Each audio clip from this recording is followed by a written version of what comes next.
Vietnam War was fought between 1954 and 1975. The war was fought between North and South Vietnam and other countries aiding each side. The Soviet Union, China, North Korea were on the North Vietnam side, and the United States, Thailand, Australia, New Zealand, and the Philippines were on the south side.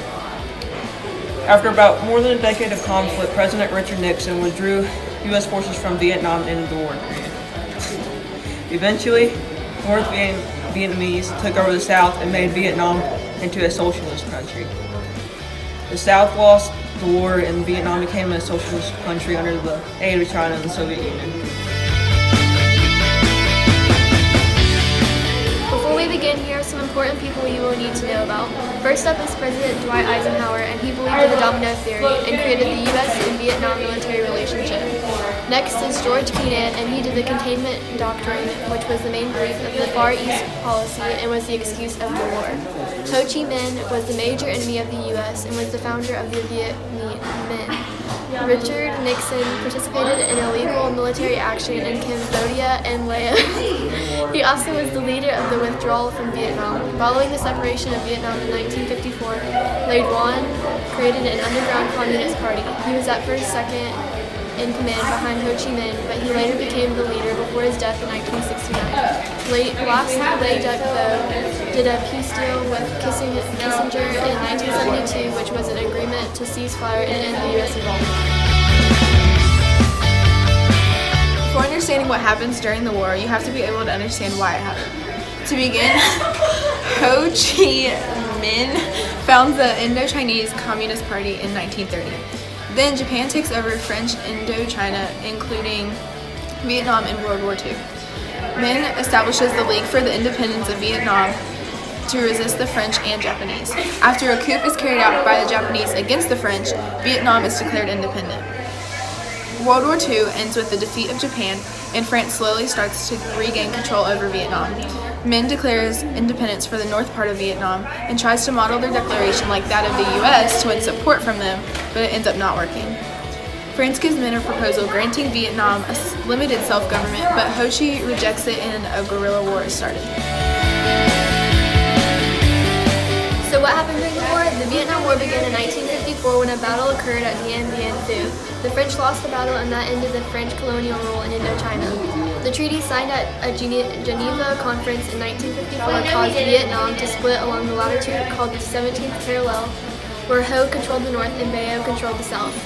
Ngo Dinh Diem knocked Bay O out of the way in 1955 and became the president of the government of the Republic of Vietnam.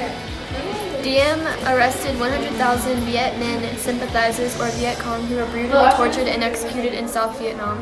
Viet Cong and some opponents of Diem's regime started to fight back and they began to attack government officials and other targets in 1957.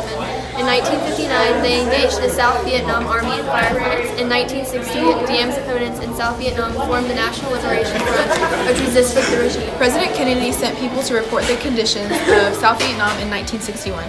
He sent more U.S. aid because one Southeast Asian country fell to communism, which is also called the domino theory.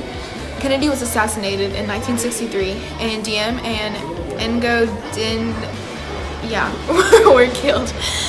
DRV torpedo boats attacked two U.S. destroyers in the Gulf of Tonkin in 1964.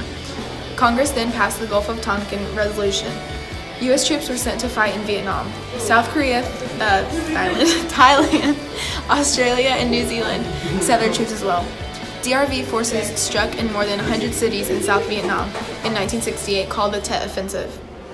The U.S. and South Vietnam struck back, which blocked the communists to hold any targets for more than a day or two. In 1968, U.S. soldiers killed 400 civilians in the village of My Lai. In 1973, the U.S. and North Vietnam signed a peace agreement which ended the hostility. North and South Vietnam continue to fight in the U.S. The reactions of these countries are as follows. The Soviet Union didn't try to send North Vietnam into battle against the Americans, but they did try to head off the war's escalation in 1964. However, the leaders were too cowardly to stop the conflict how they wanted to. The Soviet Union gave support to North Vietnam. They had little regard to the Vietnam War. The United States gave aid to South Vietnam. Many protests occurred because the Americans joined against the war. At Kent State University, 4 students were killed and 2 were shot at Jackson State University from protests. The other countries were very negative about the war. Canada and the UK sat out, and the European allies relied on American strength to keep the Soviet Union out. They did strike from the sidelines. In North and South Vietnam, 2 million lives were lost, 3 million were wounded, and hundreds of thousands of children were left as orphans. Camps were set up for people to do harsh labor. Because of this, there was tension and hatred between North Vietnam and South Vietnam. Some people tried to escape South Vietnam, but sadly, 200,000 to 400,000 boat people died on the water. Due to the herbicides used when wanting to get rid of the dense jungle foliage, many children grow up with multiple diseases and disabilities. In the United States, 58,000 soldiers died and 150,000 were wounded. They spent $900 billion on the war, which left a heavy burden on its economy. The U.S. was questioned if they truly valued their claim of moral superiority and being known as the world defender of freedom and right. The war weakened America's faith and confidence in the government. In conclusion, 700,000 Vietnam soldiers suffered psychological after effects. The Vietnam War added to the American struggle to stop the spread of communism. However, it did not have direct confrontation between the superpowers. World leaders responded poorly to the Vietnam War. One who especially did poorly were U.S. leaders who shouldn't have adopted the false domino theory. As a result of the Vietnam War, America is more cautious with how they approach the war. They learned to rebuild the armed forces and improve technology to minimize